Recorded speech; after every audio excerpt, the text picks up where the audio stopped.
இது ஆமிர் மற்றும் லைலாருக்கு இடையேயான இதயத்தை தொட்ட அன்பின் மற்றும் அவர்கள் எதிர்கொண்ட சோதனைகளின் கதை.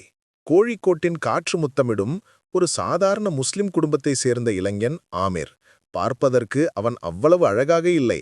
கருத்த நிறமும் சிறிய கண்களும் எப்போதும் அவனுக்குள் ஒரு தாழ்வு மனப்பான்மையை நிரப்பியிருந்தன.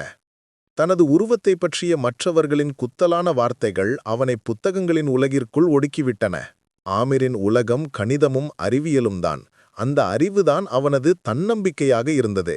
ஆமிரின் இந்த அமைதியான உலகிற்குள் எதிர்பாராத விதமாக லைலா வருகிறாள். அவள் வேறொரு உலகத்தை சேர்ந்தவள். கோழிக்கூட்டில் ஒரு பிரபலமான தாரவாட்டின் உறுப்பினராக லைலா இருந்தாள். சந்திரனைப் போல பிரகாசமான முகமும் யாரையும் மயக்கும் பெரிய கண்களும் சாதாரணமாக தொங்கிக் கிடக்கும் நீண்ட கூந்தலும் அவளுக்கு அல்லாவால் வழங்கப்பட்டிருந்தது. அழகாக மாப்பிள்ளை பாட்டு பாடும் ஒப்பனைக்கு சுவடு வைக்கும் லைலாவுக்கு பல ரசிகர்கள் இருந்தனர். ஆனால் மக்கள் தனது அழகை மட்டுமே புகழ்ந்தபோது அவளுக்கு வருத்தம் ஏற்பட்டது. தனது திறமையை விட வெளித்தோற்றத்திற்கு கிடைக்கும் முக்கியத்துவத்தில் அவள் ஏமாற்றமடைந்தாள். அத்தகைய லைலா ஒரு சாதாரண ஆமரை சந்தித்தபோது அவனது பார்வைகள் அவளை கவர்ந்தன. கோழிக்கோட்டில் உள்ள அவர்களது கல்லூரி கலை விழாவின் மேடையில் வைத்துதான் அந்த சந்திப்பு நடந்தது. ஆமிர் தனது அறிவியல் திட்டத்தை விளக்குவதில் மும்முரமாக இருந்தான். லைலாவோ மாப்பிள்ளை பாட்டு போட்டிக்காக தயாராகி கொண்டிருந்தாள். ஆமிரின் திட்டம் லைலாவின் கவனத்தை ஈர்த்தது. அந்த விஷயத்தில் அவனது அறிவும் பேசும்போது இருந்த அவனது நேர்மையும் அவளை வியக்க வைத்தது. போட்டிக்குப் பிறகு அவள் ஆமிருடன் பேசச் சென்றாள். தனது அழகை பற்றி ஒரு வார்த்தை கூட சொல்லாமல் தனது கேள்விகளுக்கு பொறுமையாக பதிலளித்த ஆமிர் மீது அவளுக்கு மரியாதை தோன்றியது. தனது அழகையும் தாண்டி தன்னை ஒரு தனிநபராக உணர்ந்த முதல் ஆள் ஆமிர்தான். தனது சந்தேகங்களை கவனமாக கருதியதும் அவன்தான் என்று லைலா உணர்ந்தாள். அவளுக்குள் இருந்த கலையையும் அறிவையும் அவன் ஊக்குவித்தான். ஆமிரின் அறிவுலகம் அவளுக்கு புதிய அனுபவங்களை கொடுத்தது. அந்த நட்பு வளர்ந்து ஆழமான அன்பாக இஷ்கென மாறியது. லைலாவை பொறுத்தவரை அவளது அழகிற்கு அப்பால் அவளது திறமையையும் இதயத்தையும் புரிந்து கொண்ட ஒரே நபர் ஆமிர்தான். ஆமிர் அவளிடம் உள்ள அன்பை அவளது உருவத்தைக் கண்டு வெளிப்படுத்தவில்லை. மாறாக அவளுக்குள் இருந்த தனிநபரை நன்கு அறிந்த பின்னரே வெளிப்படுத்தினான். இந்த உணர்தல்தான் அவர்களது உறவை மேலும் ஆழப்படுத்தியது. ஆமிரும் லைலாவும் இணைய பல தடைகளை எதிர்கொண்டனர். அவர்களது திருமணத்திற்கு நிக்காஹ் என்ற பெரும் எதிர்ப்புகள் வந்தன. அந்த கருப்பான பையனுக்கா நம் மகளை கொடுப்பதா என்று லைலாவின் அப்பா கோபப்பட்டார். அந்த பெரிய வீட்டின் பெண் உனக்கு பொருந்த மாட்டாள் மகனே என்று ஆமிரின் அம்மாவும் உபதேசித்தாள். ஆனால் அவர்கள் எல்லா எதிர்ப்புகளையும் கடந்து சென்றனர். இறுதியில் ஒரு எளிய நிக்காஹ் மூலம் அவர்கள் திருமணம் செய்து கொண்டனர். ஆனால் அவர்களது மகிழ்ச்சியான வாழ்க்கையில் புதியதொரு துக்கம் வந்தது. திருமணம் முடிந்து பல வருடங்களாகியும் அவர்களுக்கு ஒரு குழந்தை பிறக்கவில்லை. பலவித சிகிச்சைகள் செய்தும் பலனில்லை.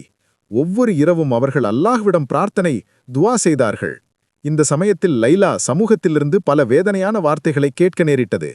குழந்தை இல்லாதவள் என்ற ரீதியிலான குத்தலான வார்த்தைகளும் கிண்டல்களும் அவளை மனதளவில் பலவீனப்படுத்தின. லைலாவின் அழகை புகழ்ந்தவர்கள் கூட இந்த விஷயத்தில் அவளை குற்றம் சொல்லத் தொடங்கினார். இருப்பினும் ஆமிர் எல்லா சோதனைகளிலும் லைலாவுக்கு துணையாகவும் ஆதரவாகவும் இருந்தான்.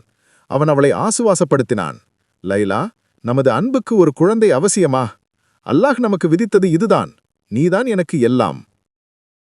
வருடங்கள் நீண்ட மகிழ்ச்சியான அந்த திருமண வாழ்க்கைக்குப் பிறகு ஒரு கார் விபத்தில் ஆமிர் எதிர்பாராத விதமாக மரணமடைந்தான். இந்த துயரம் லைலாவை முழுமையாக பலவீனப்படுத்தியது. வாழ்க்கையில் தனிமைப்படுத்தப்பட்டதாக அவளுக்கு தோன்றியது. ஆமிரின் கல்லறையில் அடக்கம் செய்யப்பட்ட பிறகு வந்த துக்கத்தில் மூழ்கிய நாட்களில் லைலா ஆமிரின் பழைய நாட்குறிப்பை டைரியை கண்டுபிடித்தாள்.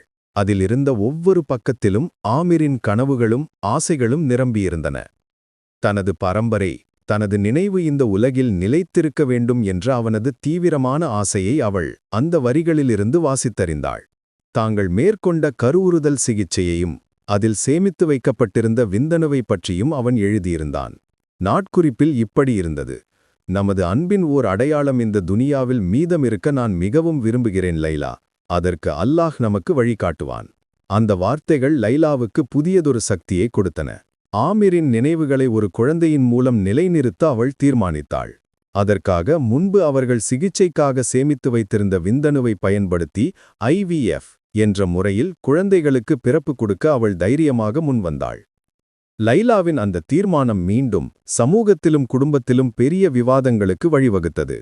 கணவர் இறந்த பிறகு ஐவிஎஃப் சிகிச்சையின் மூலம் தாயாக வேண்டும் என்ற அவளது ஆசையை பலர் எதிர்த்தனர்.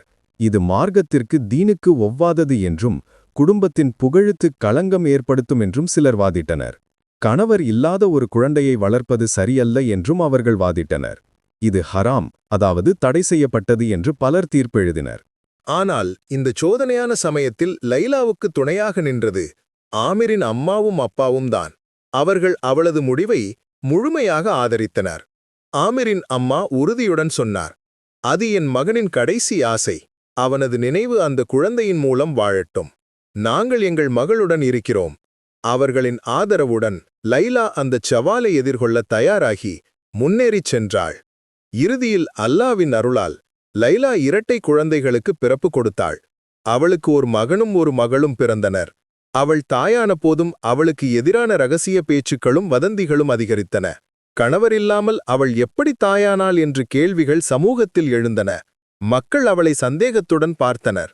தனது குழந்தைகளுக்காக எல்லா வதந்திகளுக்கும் ஒரு முடிவு கட்ட லைலா தீர்மானித்தாள். அவள் ஒரு உள்ளூர் பத்திரிகைக்கு நேர்காணல் வழங்கினாள். அதன் மூலம் தனது வாழ்க்கையின் உண்மையை வெளிப்படுத்தினாள். ஆமிர் மீதான அன்பையும் அவனது தாழ்வு மனப்பான்மையையும் பற்றி அவள் வெளியிட்டாள்.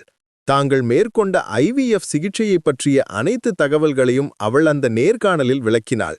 அன்பின் மற்றும் அறிவியலின் வெற்றி என்ற தலைப்புடன் அந்த பத்திரிகை செய்தியை வெளியிட்டது. இந்த கட்டுரை சமூகத்தின் சிந்தனை போக்கை மாற்றியது. லைலாவின் தைரியத்தையும் ஆமிர் மீதான அவளது வற்றாத அன்பையும் அனைவரும் அங்கீகரிக்கத் தொடங்கினர். அவளை ஒதுக்கி வைத்தவர்களிலும் தவறாக புரிந்து கொண்டவர்களிலும் பலர் அவளிடம் வந்து மன்னிப்பு கேட்டனர். லைலா சமூகத்திற்கு ஒரு முன்மாதிரியாக மாறினாள். ஆமிரின் நினைவுகளுக்கு ஒரு நினைவாக அவள் கோழிக்கோடு நகரத்தில் இஷ்கின் நாதம் அன்பின் இசை என்ற பெயரில் ஒரு கலைக்கல்வி நிறுவனத்தை தொடங்கினாள்.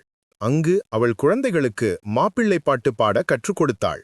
அதனுடன் ஆமிரின் நினைவாக ஒரு சிறிய அறிவியல் நூலகத்தையும் நிறுவினாள். லைலாவின் வாழ்க்கை சமூகத்திற்கு ஒரு பெரிய செய்தியை வழங்கியது. உண்மையான அன்புக்கு எல்லைகளோ விதிகளோ இல்லை என்பதை அவள் தனது சொந்த வாழ்க்கையின் மூலம் நிரூபித்தாள்.